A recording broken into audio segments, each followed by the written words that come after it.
Listen to what the Spirit is saying. Can you hear it? The gentle voice of the Spirit. There's no reason to fear it. He's calling you to life. My name is Annie and I'm from Western Australia. I'm Catherine, I'm from the Missionaries of God's Love Sisters. I'm currently living in Melbourne. Well, I think we have to understand what marriage is and what contraception is. So contraception is essentially putting something in place so that in the act of sex, you know you're not going to fall pregnant. So I guess the question would be, why are you having sex in the first place then?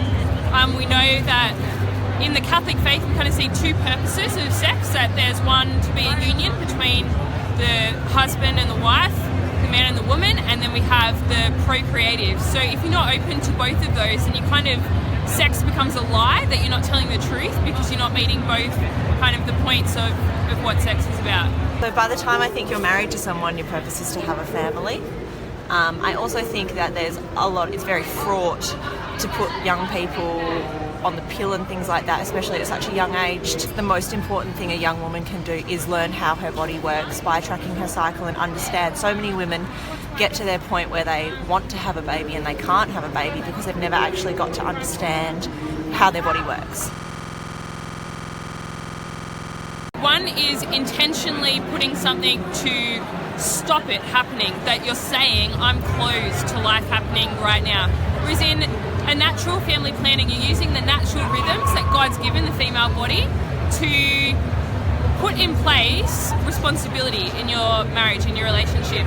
So it's not saying no to life, that you're totally open to the possibility that if God wanted, He would give you children, but you're using the natural rhythms to try and work with God in mutual discernment of when it would be a right time for life to come into your family. I think that there's ways of using things like the fertility awareness method that can work for people without having to use barrier contraception. I think it has to be a real conversation between the couple, because using something like natural family planning, that's no one person's responsibility. But I think we're really lucky in this day and age that technology really supports it. So there's things like the Lady Comp, and there's things like body basal thermometers that you can get really easily. There's apps that can help you to do it. So there's not really any reason that you couldn't educate your partner, your husband or your wife about why that's a good idea instead of using hormone-based contraception or barrier contraception.